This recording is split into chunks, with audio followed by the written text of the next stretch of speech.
Ito ang GMA Regional TV News. Balita sa Visayas at Mindanao mula sa GMA Regional TV.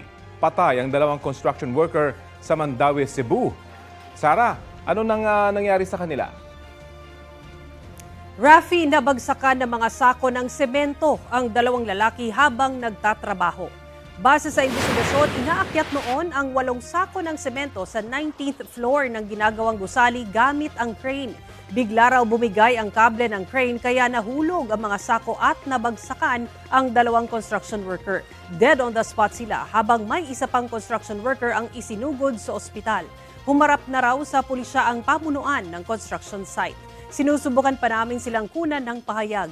Nag-iimbestiga rin ang Department of Labor and Employment sa insidente at kasama sa mga inaalam ay kung may ipinatutupad bang safety measures sa construction site.